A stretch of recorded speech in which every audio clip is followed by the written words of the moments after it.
Tuesdays is known as $2 Tuesdays at WagerTalk.com and SportsMemo.com, where you can get the hottest handicappers best bet or daily package for only $2.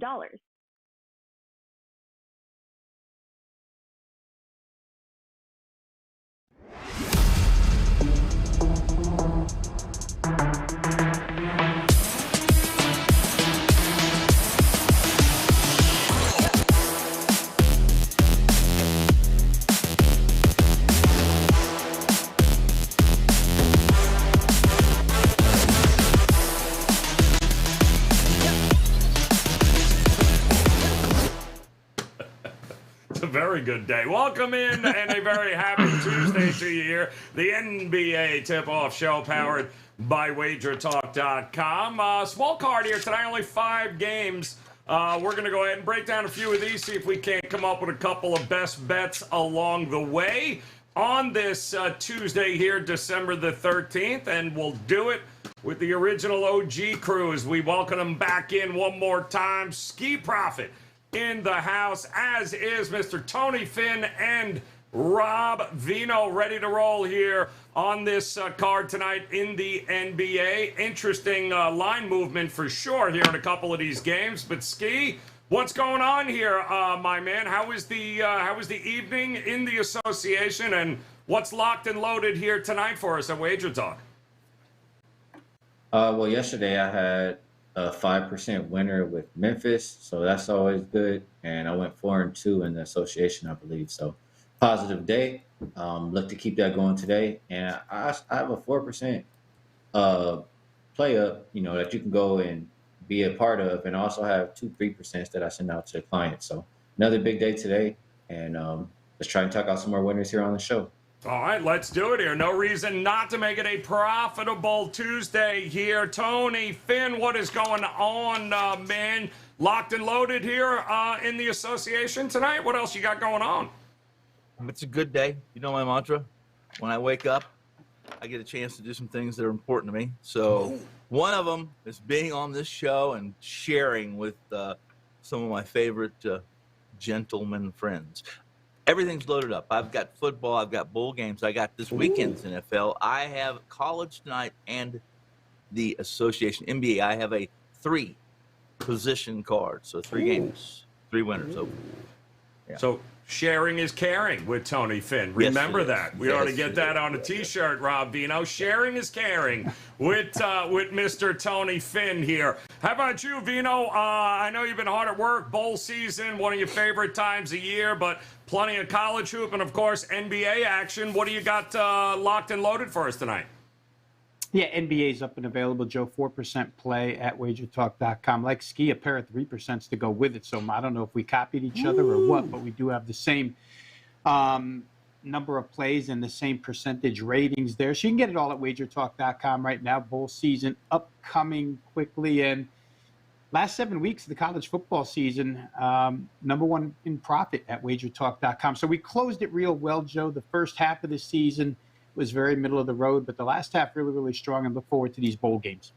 Yeah, no, it's a lot of opportunities from now till the end of the year here, guys, to make it a profitable end of 2022, and we're going to focus on a few of these games here tonight. Might find a few edges for you. We're going to start in Rob Vino's backyard there with the Philadelphia 76ers taking on the Sacramento Kings. 228.5 as a total. Seeing 5s now for Philadelphia, and the big boy got to eat there, Embiid. He ate a lot here. It feels like no Maxey yet, but it feels like some of these other pieces starting to come together, Ski, for the Sixers. Are you a believer here that Sacramento on the road at this point may be a fade? Well, I like the total more than the side. I'll tell you that right now. And I'll just start off before I forget. I know teams, or more specifically road teams with the game the following day this season, they are a little bit above 66% to the under. And it makes sense because, like I always say, you got to save some of those minutes, or even some of these guys get cut from the game. You see in this one, De'Aaron Fox's game time decision. I wouldn't be surprised if, they sit him and elect to play him tomorrow. He's already missed the past 2 games. And other than that, looking at both of these teams, I mean, Kings haven't really been playing up tempo like I think of the Kings in the past. The Sixers, 25th in pace the last 5 games. And surprisingly, you have Kings that are a top 5 defensive rated team in that span. Sixers, #1 team defending the 3. So I see a recipe where this can be a lower scoring game here, especially if you get some turnovers from the Philly side in empty possession. So under 228.5 is the direction I would look here. If you're looking at Kings games on the road, they are 9-4 to the under, and Philly at home 8-6 to the under. You combine what those games are averaging, it's about 222 points.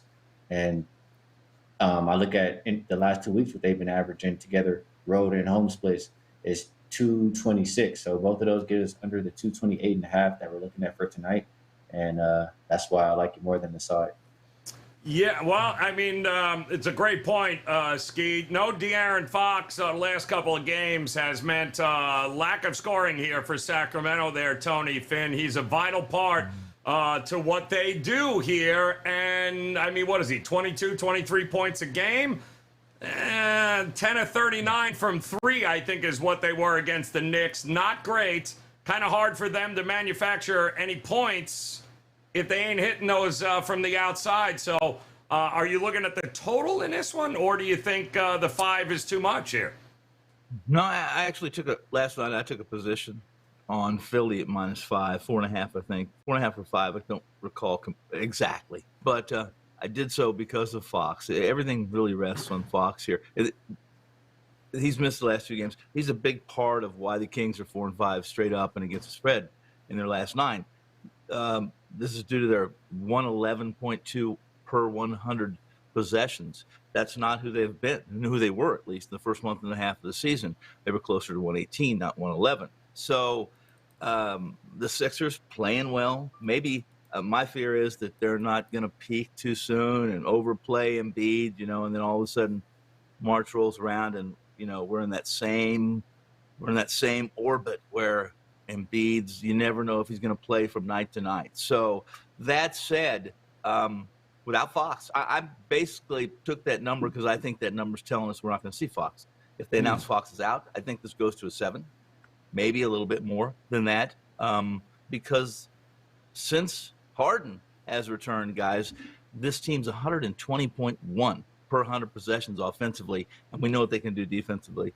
I'm in the Philadelphia city of brotherly love tonight, -5. All right. He's back in the Sixers. I mean, Vino, I'll say this. If Harden's going to give me 19 points, 16 assists, and 8 or 9 boards a night, I'm good. I'm good with the Sixers here if he can do that consistently. So what do you think of how the Sixers have been rounding into form here? Well, I think if Joel is going to score 53, I could get 16 assists. I just give him the ball and watch my assist total go up. I would, let me just piggyback on both of these guys' points. One guy like Thunder, Ski, and Tony on Philadelphia. I think this under approach, and Ski mentioned their last 5 game defensive ratings. This has a lot to do with Mike Brown, guys. Let's remember, Mike Brown's the head coach of this team. Now, I'll point out some exact numbers here. Sacramento, over the course of the last 5 games, here's what they've allowed. 44.9% field goal percentage, 43, 44-2, 35-5, and 40. 5 of the last 6 games, this team has allowed 45% or less. We don't think of Sacramento as a defensive team, but they're taking on the mindset and the philosophical ways of their head coach. It's a better defensive team at this point in time. They still shoot it well. 4 of their last 5 have gone under, though, because of the defense and partially because De'Aaron Fox has missed. Let me get to Tony's point about De'Aaron Fox. Davion Mitchell is just not the same offensive player when he's in place of De'Aaron Fox. The other night, Davion Mitchell plays 24 minutes, 33 seconds, scores 7 points, only puts up 5 shots. That's not De'Aaron Fox numbers. And to cap it off, Malik Monk was miserable. So for those out there who are looking for player props and you believe that guys come back to the norm, Malik Monk was 3 of 15 in that game, 2 of 8 from 3. He's going to have to shoot a heck of a lot better than that against Philly. I think the counter, guys, to the to the Sacramento under look is the way Philadelphia's played offense lately. Tony pulled up some numbers on how good they've been. Net rating, I think. They're 4-0 to the over last 4 games, 131, 133, 123. But the best part about this team is the way they're killing it from three-point land. 42.5% or better from three in their last 4 games. All 4 have gone over the total. Sixers a very good home favorite. 9-4 is a home favorite. I think if I had to choose here, I'd probably choose Sixers more than the total. I just think Philly's been very consistent at home. And like you say, Joe, since Harden's been back, been really good in the last 2. These numbers that I rattled off real quick about really good three-point percentages, remember they're against bad defenses. So maybe it comes to the norm a little bit tonight with Sacramento playing better defense. But I've got a 10-4 spread team at home. 9-4 is a home favorite. Won their last 2 by double digits at home. I'll try Philadelphia here. All right, going to try Philly to get it done here quick, tonight. What's your guys' game? Tony mentioned it. You mentioned it. Rob has talked about it. Just, to throw it out there. I didn't even play it yet, but I've been thinking about it all day. James Harden's assist prop is 9.5. He averages 10.4. He's gone over that 5 of the last 6 games. So if you like points from that Philly side, that's probably a safe bet to place there. Harden over his 9.5 assists. It appears that him and the big man have figured out a way to coexist, and they're feeding off of one another. If it ain't broke, don't fix it, Sixers. And then we'll head over to another game here. Boy, oh boy, this is going to be fun, huh? How about Golden State on the road? They suck on the road. What's that? Yeah, they suck on the road. They're taking on the Milwaukee Bucks here tonight, though. They're laying, 4 Milwaukee here with that total. And that creeped up a little bit on 233.5. Both teams capable of some defense, Ski. I'll leave it at that. It's kind of hard to figure out whether or not you're going to get any, but both of these teams are certainly capable of locking some dudes down if they want. The question is, who do you trust more here to play some more defense tonight in this matchup? Who I trust to play more defense? I mean, Golden State can play defense, but I think you nailed it. I don't know how much I trust him on the road, especially with another game tomorrow. I've seen in situations like that, Steve Kerr he'll play everybody and just start giving minutes away. So I can't play Golden State confidently. They've only won 2 games at the house, where Milwaukee is the opposite. They're 12-3. And I just feel like Milwaukee is a little bit hungrier for a win right now. I need to know if Drew Holiday is going to play, though, to play that Bucks side, just because you need somebody to, make life a little bit more difficult for Stephen Curry. If he's not out there, I wouldn't have any confidence playing Milwaukee. But if he is, lean that side, and total I have to leave alone. Don't love this game. Yeah, I mean, it certainly sounds like it's going to be an awful lot of fun on paper there, Tony, Finn, but which Golden State are we going to get here? I'm kind of shocked Middleton was probable listed this morning when he, there were some thoughts he might have been shelved here, but it turns out Holiday is the questionable one. I don't know. Are you leaning one way or the other? Maybe a total in this one? How do you approach it? I took a position on Milwaukee. It's not a part of my official card, but probably an hour or 2 before the show here, I just decided I couldn't get any concrete evidence, anything firm on Holiday. Was he going to be a go? Was he going to be out? The issue with him is the real intel I couldn't get was, when did he come down? His ailment is, I guess, the flu, non-COVID, right? So the key on that for most people is, did he get that flu 2 nights ago? Did he get it yesterday? That's what I want to know, because if it was 2 nights ago, or maybe he felt a little bit in the last game, then I would think an IV and a little bit of go-go juice, he'll be fine to go.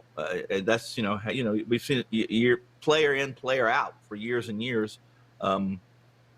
Guys playing with the flu, and they get a little IV and some whatever juice they give them, and they pull Michael Jordan, like that when he's sick. So I guess the point is this: the number that's out there right now is telling me that the books don't think he's going to play. I think if Holiday plays and he's active, I think this number's closer to 6 or 7 than it is 3.5 or 4. That's my opinion. And so I took a position on the 3.5 or 4th. I'm fine if Holiday doesn't play, although Ski is absolutely right. He's really the only one that can chase Kerr all around the floor for a night. Maybe not if he's still feeling a little bit of that flu, but he's the only one really capable of being a pain in the ass for Curry. And that's fairly important, except for Milwaukee's really, if you've watched them play the last couple of games, they got forced in Dallas, didn't they, guys? Really, the failure by Dallas to guard the inbound, to putting pressure on the inbounds pass and under the rim, they get that cheap 1 second, 2 seconds to go layup. They win the game by 1. Then they come back, and they're going to wake up because Greek was bad in that game. Really, he got a little foul trouble. Well, I'll go to his defense with that, but he and teams since Dallas that don't have a big body. He's supposed to dominate. His numbers are okay, guys. We're 26, 18, and 5 or 6 assists, but he's supposed to sleepwalk and get 35 points against a team that doesn't have a physical center. He's supposed to. Now, that said, and I'm talking an awful lot, but this Jabari, listen, if you watch him play Houston, who are you impressed with? I'm impressed with Houston because what Jabari Smith did, he little 20-year-old muscle. I'm telling you what, I was impressed, really, by a kid that was tough, physical, with the Greek freak, who, let's just be honest, would never be my MVP. He can't shoot free throws, and really, he shouldn't even be shooting three-point jump shots. If you can't shoot a free throw, you're not allowed to shoot three-pointers in my orbit. So that said, I'm still thinking Milwaukee's going to bounce back with some effort after those last 2 games, and this is the team to do it against, in my opinion. Golden State team that really isn't playing very good defense, especially on the perimeter. And they're on the road again. I think we backed one time this Warriors team on the road since Ski said, "I'm from Missouri. Show me." So it's interesting, Vino. We know they're hot trash on the road. They have been, and people burning money back in Golden State on the road. But I think it's the last 8 or 9 games. It does feel like they're starting to figure some things out here. Whether or not that translates here, in Milwaukee remains to be seen. But how do you lean in this game here? Is Holiday that important for you deciding one way or the other? Well, he could be, Joe, especially if you want to play total. There's a lot of reasons to look at this game under this number. I'll just start with Golden State games in the month of December. We always talk on this show about where is that red line where the total's gotten too high, where we just can't play it over anymore. This month, Golden State's totals, closing numbers, 237, 235, 237, 232.5, 237. Today, 233. In those 5 games, they played 4 unders. And maybe it's just getting a little bit too high for Golden State games here, especially against a defense like Milwaukee's, and a defense that, Ski, you could probably get me the number on this. I'm going to rattle off individual game, but I would assume from these numbers that the last 5 games, Milwaukee is the best 3-point defense in the NBA, which is why you want Holiday tonight. But over the course of the last 5 games, they've allowed 22.2 from 3, 32.5, 31.6, 25, and 20.8. When they want to stick to you at the arc, they stick to you at the arc. And again, Drew Holiday is an important piece of that. All 3 of you guys have mentioned it. If he was in, I'd really love under 233. I'm not sure that he's in. I still might like under 233 because Milwaukee offensively hasn't shot the ball or played good offense at all as of late. I mean, you look at their point totals. 4 of the last 5, they've gotten 109 or less. That's not going to be enough to get over 233 in this instance. The shooting percentages have been bad, 45% or less in 3 of the last 4. So, Milwaukee defense, really good against the 3. Milwaukee offense, slumping right now. Drew Holiday's a part of both. I would really, really like under 233 if Holiday was in. I think I still might like it even if he's not. I think there's some value there, just taking the under regardless, one way or the other in this matchup. Should be interesting though, as the Milwaukee Bucks are going to be hosting those Golden State Warriors. And now talk about horrendous spot. My goodness. Do the Lakers still play in the NBA? Lakers taking on the Boston Celtics, but It is not the Lakers who we are oftentimes saying, ugh, that is an ugly spot. It is the Celtics this time, guys, that are just abysmal here. 3.5, I think I see right now with the Celtics still favored. 235.5, and that has slowly but surely been climbing. Listen, they got backhanded last night by the Clippers because Kawhi Leonard decided to play and just tease everyone like, hey, look at us. This is why we're still single digits to win it all. And now they got to take on a Lakers team that certainly doesn't mind going up tempo here. Not a great spot for this Boston team, but the big question, Ski, is do you trust the Lakers getting a few points here to handle business against this Celtics team? Well, I got to use. I thought it was going to be the overtime game, and I honestly wanted to talk to Mr. Ravino about this, so I'm just going to talk it out. I'll talk about the side in the best bet segment. Right. Give me the total.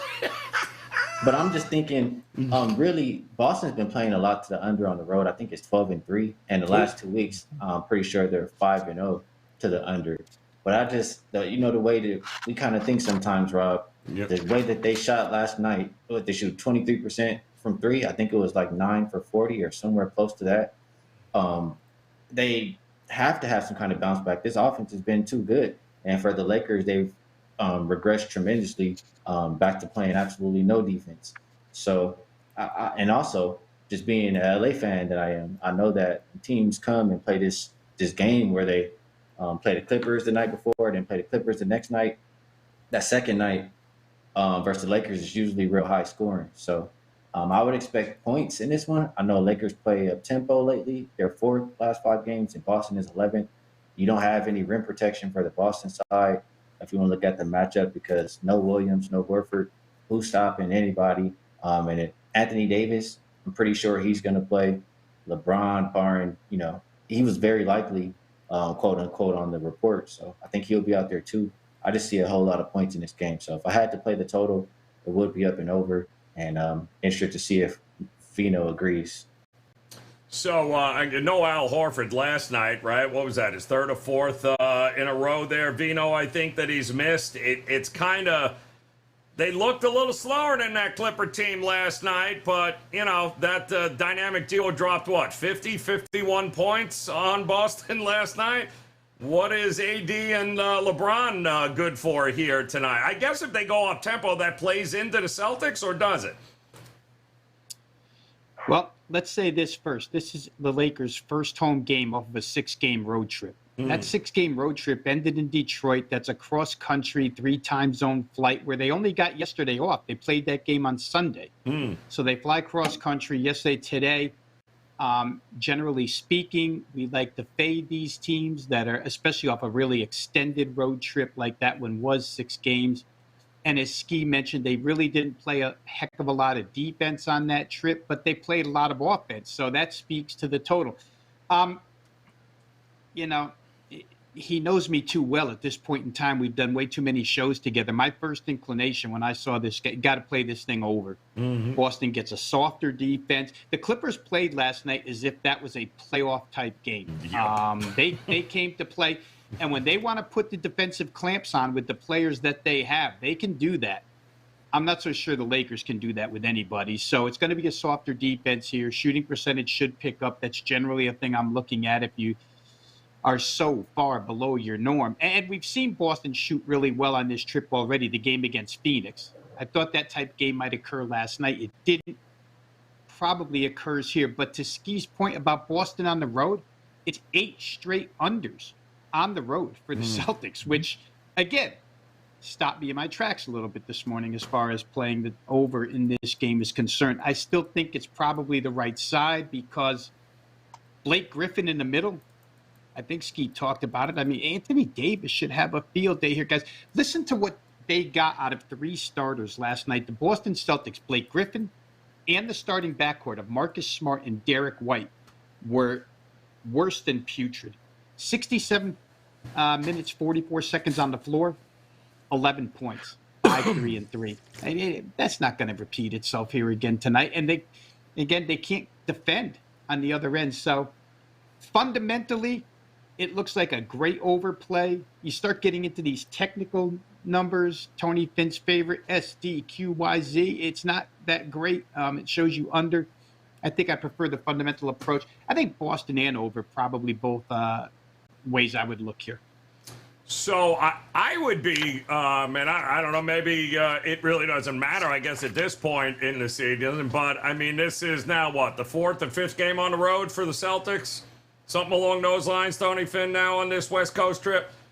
This is oh, go ahead. I'm sorry. No, I mean, Tatum played, what, nearly 40 minutes last night in a game that was never close? No. Would anybody be shocked if Tatum don't go tonight? Or if, you know, miraculously he's got like, oh, my ass hurts, and next thing you know, he's not on the floor, and you're going, why am I holding it all? Is that something you worry about here, Finn? Yeah, absolutely. Under those circumstances and how you outlined it, absolutely. It's important. It's critical to, depending on the angle you're taking towards the game. But I saw a bunch of people talking about 37 minutes. I think he played. I'm going to make sure. I told him that he played 37 minutes against Golden State. That if you watched that game last night, I think he played 30. And for the most part, this team really stopped playing in the midway through the third quarter. Boston can score 90. They score 98 points, 97 points before they get off the plane. Are you kidding me? Right. Even against a good defensive team. So in this situation, everything that these two guys have said, Rob mentioned, I'm looking at the total in this game. That's what I'm looking at. Not so much Boston. For the it's surprising, Joe. You guys, surprising if you look at the numbers league-wide. Who allows the most points in the paint? Who defends the rim the best? Who allows the most points? Who doesn't? Boston doesn't have any big guys. I mean, for the most part, Horford, you know, that the 52-year-old gets out there and does as best he can. But they don't have a rim protector without Williams. And by the way, wow. I'm hearing Williams is going to be back the next couple of games, possibly playing homestand. Yeah, but they allow. I think there's only 7 or 8 teams that allow more points at the rim than Boston, and they don't rebound that well because they cheat. They leak every time that there's a shot taken. But those guys, they leak and they off rebounds, even out of bounds. They're in transition, trying to score in transition. So I like the overall. The number's huge, isn't it, guys? I mean, come on. If Rob's right, and I hope he is, because I did take a position on the over in this, and that is that LeBron won't shoot threes all night, okay? And he'll take the ball to the rim every once in a while and get an easy layup. Although I don't know if Ski would agree with that, because I heard him last show say that's all LeBron does anymore is shoot threes. Well, he doesn't need to tonight, right, guys? And for the most part, the perimeter defense of this Lakers, they have fallen off the table, off a shelf, and I don't see why Tatum and Brown don't combine for close to 62. Give me the over. I'm going to say it really softly, 235. SH, you know what? Wow. So now you got me thinking here, Ski. Yep. 61.5 is the first half team total for the Celtics. If we think, is there a better shot of them coming out, flying, and getting a taste out of their mouth early, or in the second half on this one? Because even the Lakers' first half team total, 59.5 here. I mean, if we're thinking points, Lakers can't just drop like 51, right? And we're all like, oh, we're still going to fly. I mean, the Celtics got to come out, and they got to come flying, don't they? I would think so, but the way the Lakers have been playing, this first half, that's where they come to play. It's the second half where they die out. I want to say like something like 11-2 or 11-3, or they have some kind of crazy first half record for this Lakers team. So if you want to play that side, you look towards the first half. If you like anything for the Celtics, I think you look more full game. And it's weird to say that because I know they're on the back-to-back, but that's just how it is versus this Lakers team. You trust them, Vino, first half? Lakers team total, or how many are they getting here? Probably, I think, 1.5, 2, somewhere in that ballpark there. Celtics eventually run away with it, you think? Yeah, I'm trying to get you the exact numbers on Lakers first half here. They are 1, 2, 3, 4, 5, 6, 7, 8, 9, 10, 11, 12, 13-2 against the spread in the first half. Woo! Last 15 games. The Lakers. But I'm going to agree with you, Joe, and say this, that Boston, part of the reason why you would think Boston's going to score, just off of last night's embarrassment. Right. They have to bounce back. So you would think they would bounce back early and score early against the Lakers, who could be a tired team. Again, we talked about Boston. It's their 6th in 10 days on the road for Boston, which isn't horrible by extended road trip standards. I mean, 6 and 9 is usually general. They got an extra day here. You would think Boston comes out of the chute quick. Again, they just don't have a lot of defenders on this team in that starting unit right now, especially in the paint. So you might want to try that Boston team total first half. We've seen them put up over 61 a bunch of times this year, the Celtics. So I could live with that, yes. All right, good deal, guys. There, a couple of ways to approach that Celtics-Lakers game here tonight. 5 games in total. Couple of them we didn't mention, but of course we'll give the guys an opportunity here to jump in and break down any one of the 5 games for a best bet here on the show. You know how it works, 60 seconds on the clock. Do what the hell you want with it. Just give us a best bet here at some point. Ski, start us off here. We all know you're taking the Lakers alternate line, minus 23. Go, 60 seconds. Go. Where are you going tonight, Ski? Well, first, I'm out of Tony Finn's orbit because Jabari Smith shoot as many threes as you want. Keep cashing that three-point shot for me. And then to what Bravino said, you absolutely know. I got to put numbers to that flat spot. Teams returning home from a road trip of 5 or more games since 2019. They are 53, 79, and 3 against the spread. That's 40.3%. That says fade the Lakers tonight. Other reasons to take the Celtics since 2012. This is off for Tony Finn, by the way, SDQL. Road faves off of a loss versus 45% win teams off of a win. I have them as 22, 22, and 121. That's 64.7%. And then if you look at the rest disadvantage, if you throw that in there, 67 and 24, 73.6%. And if you look since 2017, you just bump it up since 2012. They're 33 and 8 against the spread, 80.5%. That says play the Celtics tonight, minus the 3.5.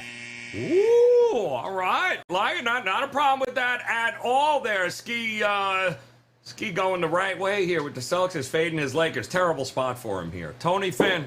60 seconds here. Are you going to agree with Ski here in your analysis? What's your best break here tonight, or your best bet, rather? My best break would be, well, we won't go there, but in Ski's defense, Jabari Smith, what did Coach Bud say? Coach Bud said, when you hold a team to 97 points in this day and age of the NBA, you play in defense. And so I'm optimistic about these Houston guys going forward. So I don't need to hear that buzzer. My best bet's pretty easy, Milwaukee. I still believe that I have the best number. I'm going to get in this game with Milwaukee, and that even without Holiday, they will do a trick on Golden State, put this game away by the fourth quarter, win by close to double digits. With Holiday, I think it's a runaway. So give me Milwaukee minus the 4. I'm happy to give that number and watch tonight. Man, now you got me looking alternate line here with the Bucks laying 8.5 at plus 190. Just saying, throwing it out there if you're not confident. Yeah. Rob Vino, talk to us here, my man. 60 seconds. Where are you going for a best bet tonight? You know, can I make Robert happy and talk about the Houston Rockets game for a minute? Maybe get an extra 90 seconds thrown onto my clock there. Thank you, buddy. Thank you. I appreciate that. Joe, real quick, to talk about the Celtics over 61.5 first half real quick. 11 of their last 13 games in the first half, the Celtics have scored 62 or better. There you go. So that's 11-2 number right there to speak to your first half potential play. Guys, I'm going to try the Rockets-Phoenix over the total here, 224, which has been bet down, obviously, because Devin Booker's not present. But I'm going to go to the quotes here. Teddy would be proud. And the Rockets' philosophy, you think they can play any faster? They want to go even faster. Here's John Lucas. We've got to play faster. We've got to get some easy points, and that happens by us getting the pace up. And what makes that happen for us when we get steals, we have to get out and show our athleticism. They tried it in the second half against Milwaukee. It worked. They wound up winning 97-92, a horrendous shooting game by both sides. I'd expect Houston to try and take advantage of a shortened up Phoenix roster without Booker and play 48 minutes of extremely fast-paced basketball like John Lucas says they should. And I'd expect their shooting percentages to go up here on both sides because Houston doesn't play defense either. Phoenix still has some capable scorers on that side. We're going to try and just buck a number of guys that people are betting because of injury. So give me over 224 Phoenix at Houston. Oh, ain't that some shit? Hell no! You let him go for 3 minutes without bumping his head. You gotta be kidding me, man. He sucked right up to you, Robert, and you let him get away with it. Well done, by the way, Rob. Well done. All right, one more time. Ski Profit going Boston 3.5 here tonight in this one. Tony Finn looking at Milwaukee in a blowout spot, and Rob Vino and his 3.5 minutes without a buzzer is going up and over 224. I will say this, first half team total Rockets, 53. 53 for the Rockets in the first half there. Yikes. Don't forget, guys, if you head over to WagerTalk.com, Ski Profit, he told you, ready to roll here tonight, as is Tony Finn and Rob Vino. They've got their best bets here in this 5-game slate in the association. Also got some college, of course, college hoops tonight. Let us not forget, we've got NHL and a whole lot of bowl games getting ready to get started. If you visit these three guys over at WagerTalk.com, hop on board, grab one of those 3-day, 7-day, 30-day all-access packages, and you don't have to worry about what their best bets are. You'll get them delivered to you immediately. So hop on board here. No reason not to make the final couple of weeks of 2022 some of the most profitable yet. And of course, we'll be back tomorrow. Another loaded slate here in the association. Some good games tonight. Should be a good time. Certainly hope that you'll come back and join us again tomorrow. We'll do it all over again on behalf of Ski, Rob, and Tony. Guys, we appreciate the time. Best of luck with all your plays here tonight. We'll talk to you again tomorrow. Good luck. Let's finish off 2022 with a bang. First, we'd like to thank everyone as a record number of you took advantage of our Thanksgiving 7-day special. We hope you enjoyed the convenience of getting your favorite handicappers plays daily during the hectic holiday weekend. And we also know that December can be a frenzied month with the holidays and all the sports in play. In the spirit of the season and due to the success of the Thanksgiving special, we are now offering a rest of the calendar year special to get every NFL, college bowl game, NBA, NHL, or any other sport your favorite handicapper releases through December 31st for only $1.99. The early bird really does catch the worm for this special as it starts the day you sign up. No coupon is needed and you pay only $1.99 today or pay $1.99 in a few days. The choice is simple. Let's have a great ending to 2022.